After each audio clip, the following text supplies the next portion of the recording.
My name is Vadim and I'm the local realtor in Toronto. In today's video, I would like to talk to you about what does it take to make $100,000 in your first year. I know that everyone has this consumption of real estate is tough. Yes, it's tough, but if you do the work will take care of you.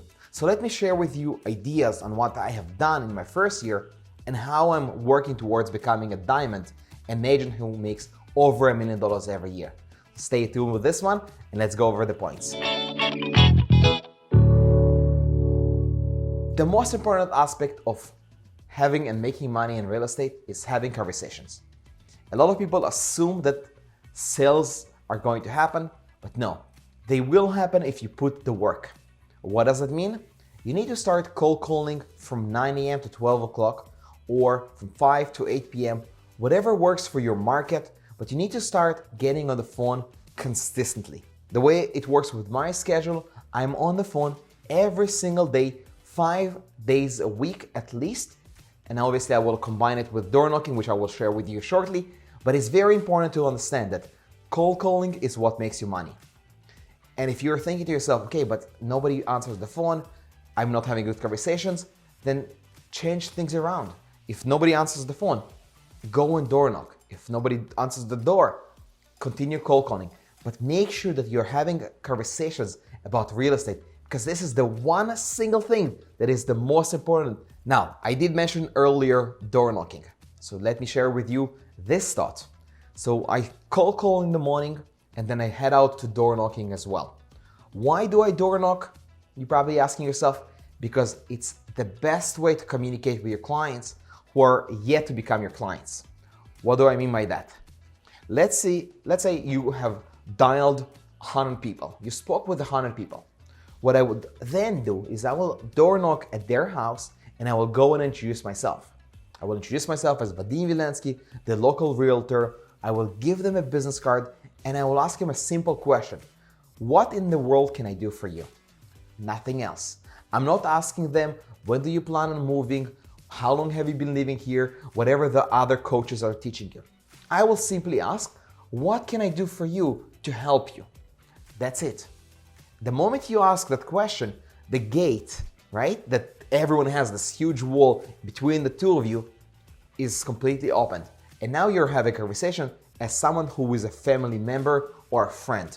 Another thing that you really want to start focusing as soon as you get into the business in order for you to make $100,000 is open houses. Yes, potentially you will not have your own open houses, but what I have done as soon as I got into the business, I noticed that there's a lot of listings in my market.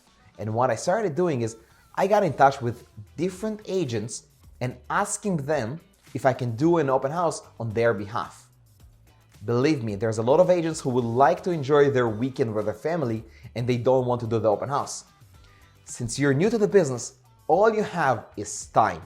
You don't have the funds yet, you have a lot of time. So make sure that you take advantage of this opportunity as you're growing your business to make $100,000 in your first year.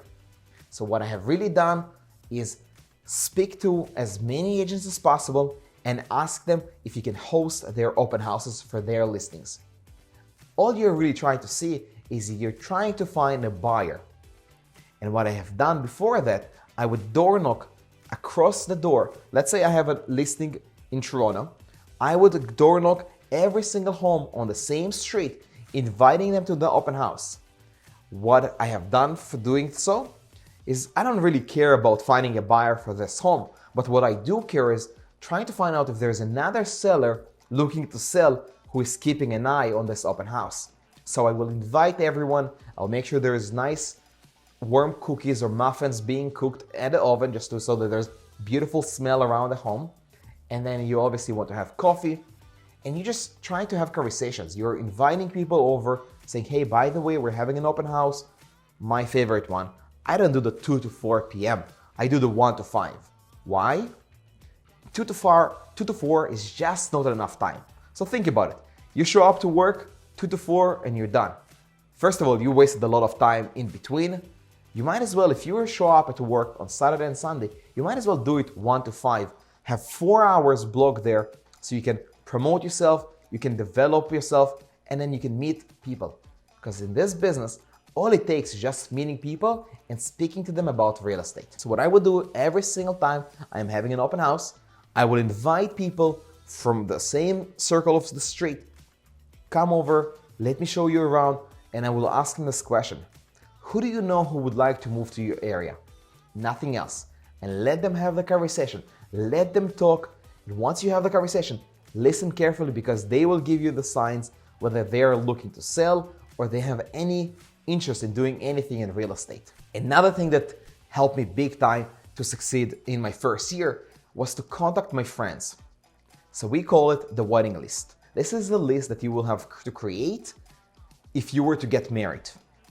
This is the list that you will sit down and write down every single person that you know. You will include their email addresses, you will include their cell phones, you will include their home addresses. You will create this email list and you will start communicating with them. Why do you need to do this? It's pretty simple. If they already know you and they trust you, there is a possibility that they will provide you with their business if they do decide to buy or sell. Or even better, if they don't want to buy or sell at this moment, all you have to do is ask them, who do you know who would like to move or buy or sell within the next 6 months? You're trying to engage, you're trying to create conversations. Because again, to make $100,000 in real estate, you have to have conversations with people. You need to let everyone know that you're now in a business of real estate. And I mean, it doesn't get better than this. You just got your license. The best thing for you to go and get on the phone and let the world know that you're now a professional real estate agent. Other than the hard work, you need to understand that social media is where it is. If you're thinking to yourself, well, I'm going to put an ad on the Yellow Pages and hope someone will call me, maybe 20 years ago, that would be the case. But in today's market, we're now at 2020, you need to make sure that you are completely active on social media. And what do I mean by that? As you can see me doing those videos right now, trying to educate you on how to make $100,000 in the first year, you need to do the same thing in your market. Whether it means you're talking to restaurant owners, you're talking to the principals of schools, you're talking to any small business in your area, you need to have conversations. You need to show that you are the mayor of that farm, as we say, or that location where you're working at.